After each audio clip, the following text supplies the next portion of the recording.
네, 최순실 씨, 검찰이 징역 25년 중형을 구형했습니다. 함께 기소된 안종범 전 수석은 징역 6년 구형됐고요. 그런가 하면 전해드린 대로 오늘 새벽에 우병우 전 청와대 민정수석 세 번째 영장 청구 끝에 결국 구속이 됐습니다. 사실은 이제 국정농단의 마지막 퍼즐이라고 했죠. 우 전 수석까지 구속이 되면서 검찰의 적폐청산 수사 다시 동력을 얻을 수 있을 거다. 이런 얘기 나오는데요. 이분을 만나보죠. 노회찬 정의당 원내대표 연결이 되어 있습니다. 노회찬 원내대표님 안녕하세요. 네, 안녕하십니까. 일단은 오늘 새벽 얘기부터 좀 해보겠습니다. 네. 우병우 전 수석. 3번 만에 법정 구속. 사실은 이번에도 기각될 가능성이 있다. 요사이 법원의 기류를 보면 좀 그렇다라는 전문가들 예상이 나왔거든요. 네네. 예, 노 의원께서는 어떻게 예상하셨었어요? 네, 저도 사실 속단하기는 어려웠지만은 앞서 두 번의 이 구속영장 청구가 다 기각되었기 때문에 이번에도 이제 법꾸라지 예. 또 빠져나가지 않을까 하는 우려가 컸습니다만은 맞아요. 확실히 이번에 그 구속 사유로 이렇게 기재된 죄목들이 예. 앞서 두 번보다는 좀 죄질이 무거웠기 때문에 그 점이 많이 감안된 것 같습니다. 그렇죠. 권순호 판사 구속영장을 발부했는데 혐의 사실이 소명이 됐고 특별감찰관 사찰 관련 혐의에 대해 증거인멸의 염려도 있다. 이게 이유다. 두 번째 때도 권순호 판사였어요. 그때는 뭐라고 했냐면 혐의 내용이 범죄 성립을 다툴 여지가 남아있다. 증거인멸과 도망의 염려도 충분히 소명되지 않았다. 이래서 기각을 하지 않았습니까? 그때는 안 되고 지금은 되는 뭐 이유랄까요? 예. 사실 그때는 이제 그 우병우 수석이 있었던 민정수석실에서의 어떤 불법 사찰 예. 이 주된 이제 혐의로 이렇게 되어 있었는데요. 예. 그 부분과 관련해 가지고 이번에는 그와 달리 그 특별감찰관이 우병우 수석을 감찰하고 있는 상황에서 예. 그건 이제 법에 의한 정당한 이제 공무 집행인데 그에 대해서 민정수석으로서의 권한을 이용해 가지고 그걸 막으려고 했던 것이거든요. 그렇죠. 근데 특별 감찰을 하려고 했던 건 뭔가 하면 우병우 수석의 어떤 개인 비리와 관련된 부분들이 많았어요. 예. 그래서 그 부분을 막으려니까 사적 이익을 추구하기 위해서 자신이 가진 권력을 동원해가지고 불법 행위를 저지르는 것이기 때문에 업무상 이루어지는 여러 가지 불법적인 행위와 또 다르게 무겁게 봤던 거죠. 예. 이번엔 어쩔 수 없었다. 뭐 이번에는 빠져나가게 해주려고 해도 할 수 없을 정도로 무거운 죄질이 훨씬 혐의들. 무거웠다고 봅니다. 훨씬 무겁고 수사도 그 사이에 뭐랄까 증거가 더 쌓여서 좀 단단하게 됐다라고 봐야 되는 거죠. 네, 그 두 번의 어떤 그 일종의 실패 경험. 예. 또 이번에 상당히 작용을 하지 않았나. 그 검찰이 준비를 많이 했다 이렇게 또 보여집니다. 그렇죠. 하지만 이젠 구속 정도 된 겁니다. 이게 뭐 판결이 나온 건 아닙니다. 마지막 퍼즐 제대로 맞추려면 관건은 뭐라고 보세요? 예, 이제까지 수사가 제대로 이루어지지 않았고 그냥 넘어갔다고 지적받는 것들이 많습니다. 특히 그 우병우 수석 그 처가의 그 회사 정강이라는 회사. 예. 그 회사가 이제 재산을 불리는 과정에서의 불법 행위라거나 예. 이런 부분에 대해서는 과거의 수사가 대충 했다라는 평가가 많았기 때문에 그런 부분에는 재수사가 불가피하지 않나 싶습니다. 그래요. 예. 정강에 대한 수사가 관건이 될 것이다. 노회찬 정의당 원내대표 만나고 있습니다. 최순실 씨 얘기로 좀 가보죠. 징역 25년, 벌금 1,185억 원, 추징금 77억 9,735만 원 구형을 했습니다. 어떻게 평가하세요? 네, 뭐 지금 검찰로서는 이제 국정농단의 시작과 끝이 다 최순실 씨다라고 볼 만큼 예. 국정농단 사건 관련자 중에서 박근혜 전 대통령을 제외하고서는 가장 무거운 책임이 있는 사람이 최순실이라고 보고 있기 때문에 예. 그에 준해서 구형을 하지 않았나 싶습니다. 이 정도면은 적절하다고 평가하십니까? 아마 국민들이 보기에는 적절하지 않게 보이는 경우도 많을 거예요. 나라를 이렇게 만들었고 대통령이 구속까지 되는 사태의 출발점이자 몸통 중에 하나가 최순실인데 예. 왜 무기징역 이렇게 때리지는 못하느냐. 그런 얘기가 실제로 많이 나왔어요. 댓글들 보면은 무기징역일 줄 알았는데 실망스럽다 이런 반응이 꽤 많았거든요. 실제로. 네.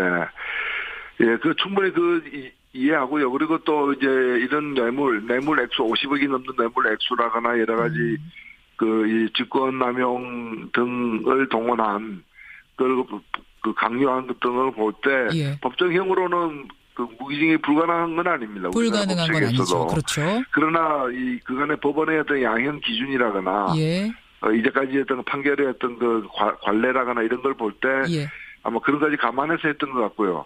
다만 과거에 그 얼마 전에 이재용 부회장 경우도 마찬가지였습니다만 구형 12년에 선고가 5년이었거든요. 그랬죠. 예. 당시 제가 그 미국 양형 기준표를 가지고 미국식으로 적용하면 24년 4개월 정도 나온다.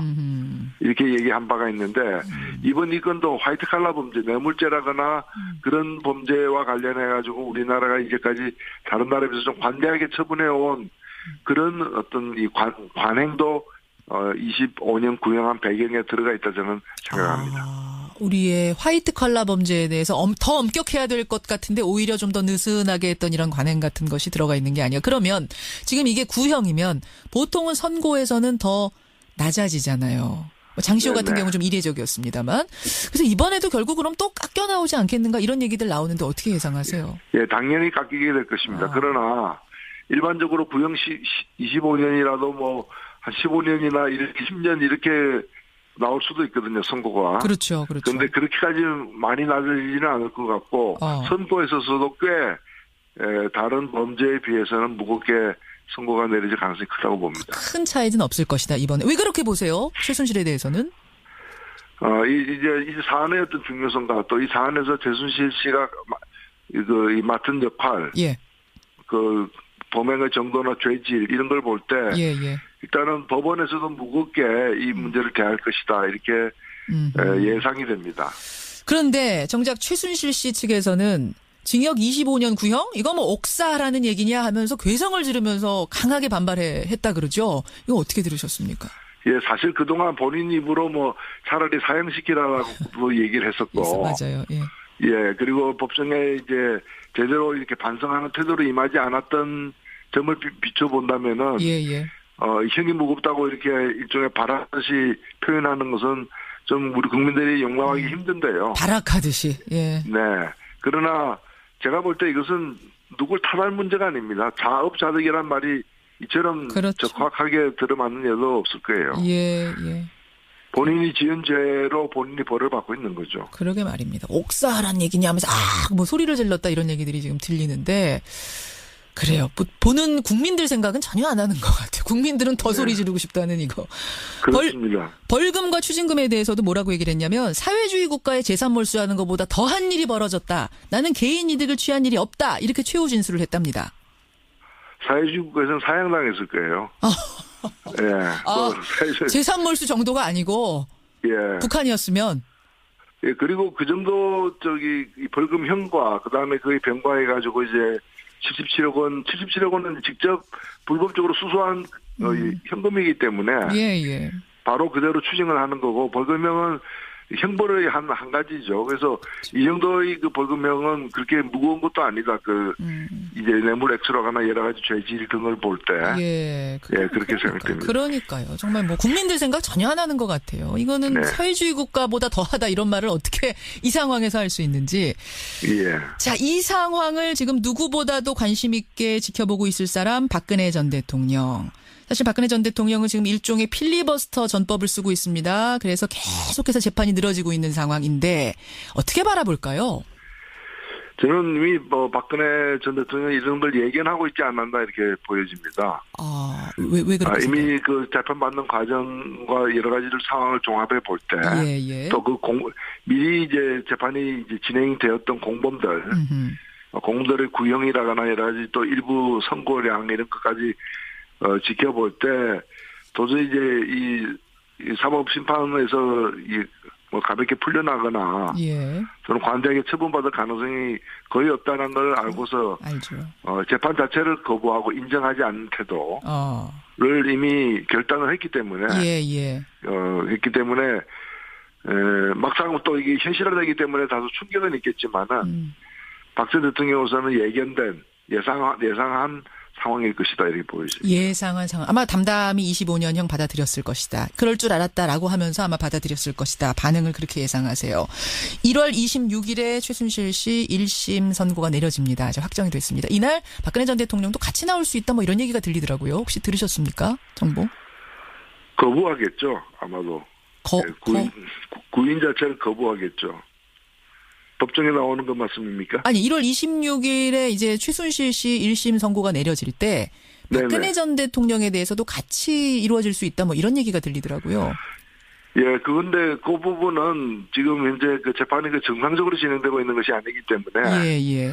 재판부가 어떻게 판단하는가에 따라서 달라질 것 같아요. 그 부분은 어떤 정보를 얻으신 건 없군요. 알겠습니다. 여기까지 오늘 말씀을 듣도록 하고 오늘 권영철의 와이뉴스에서는요. 장시호 씨 얘기가 준비가 되어 있습니다. 장시호 씨 특검의 복덩이다. 뭐 특검의 특급 도움이다. 이런 얘기들이 나오는데 과연 정말 그럴까? 오늘 이 주제로 권영철 선임 기자가 준비를 했거든요. 노회찬 네. 원내대표 함께 들어주십시오. 네, 그렇게 하겠습니다. 예, 오늘 고맙습니다. 네, 감사합니다. 정의당 노회찬 원내대표였습니다.